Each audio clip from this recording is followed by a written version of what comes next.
What's up, YouTube? My name's Tracy Otto. I am 25 years old and I am from Chicago, but now I live in the Tampa Bay area.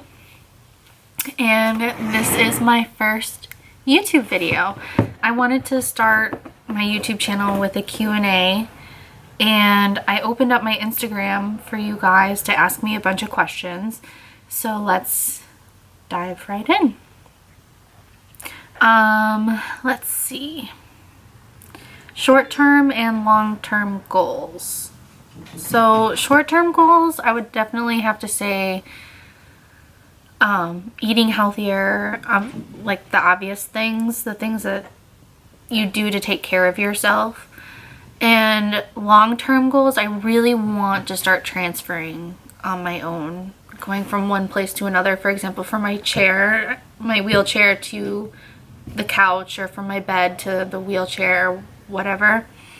And I also want to lose at least 15 pounds because since my injury, which is another video that I'll have for you guys once I'm able to, my injury, I just lost my train of thought.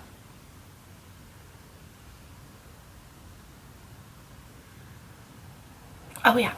I'll cut that out.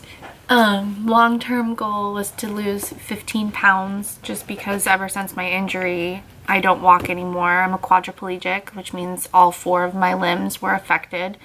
So my hands have very limited function. So my metabolism has slowed down a lot because I don't walk anymore.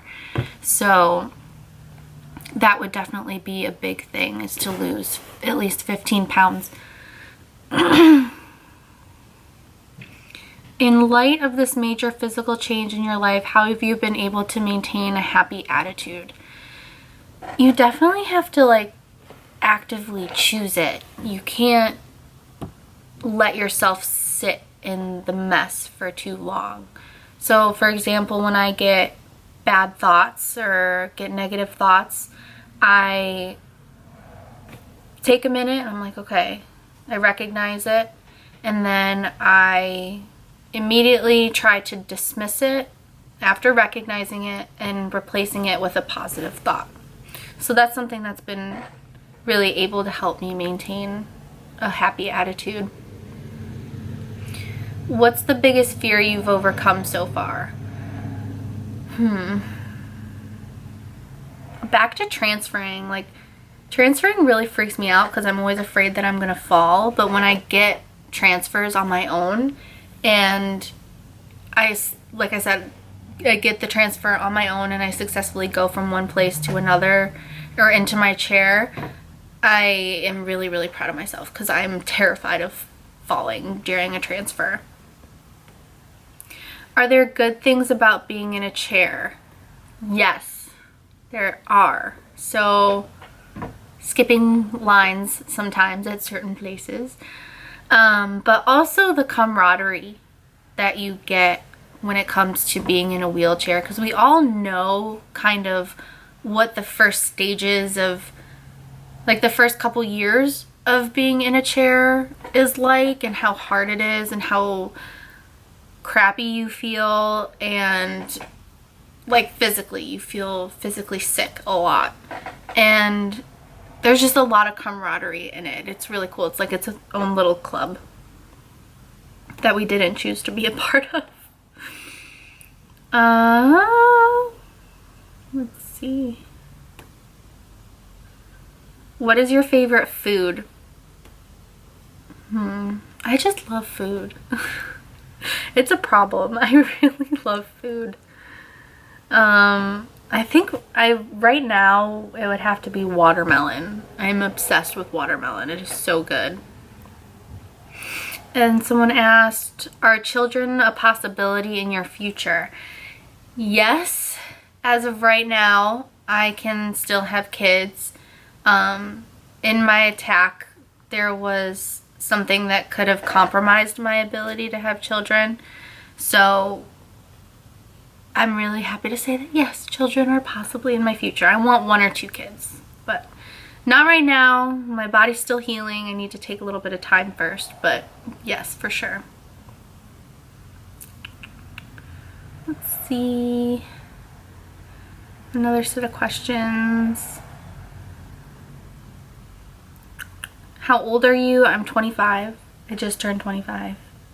How old were you when you first fell in love? I think I was 16, 15 or 16. I was in high school.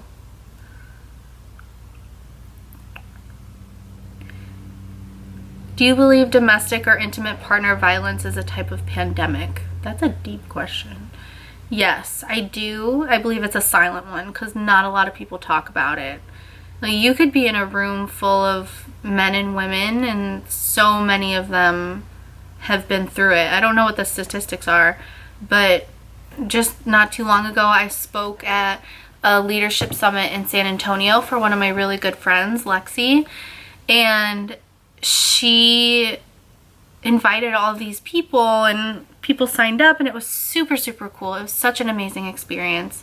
But there was about 100 or so people there, and you wouldn't believe I had so many people coming up to me after I spoke saying, yes, like, domestic violence has been a part of my life as well, and it's horrible. And like I said, I do believe that it's a pandemic, but a silent one, because not a lot of people talk about it, unfortunately. And it's something that needs to be talked about and addressed, not just for women, but for men too.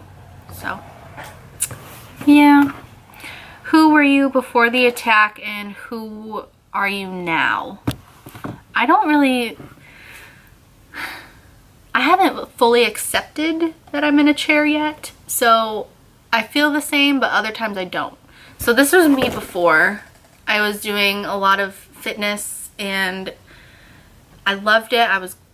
I thought I was good at it, and after this happened, it kind of all fell apart, but I definitely want to get back into it. But that's it for my first YouTube video, the Q&A. So I hope you guys enjoyed it. Subscribe and like this video, and comment below if you guys have any more questions. I'll be more than happy to answer them. Thanks, I'll see y'all later.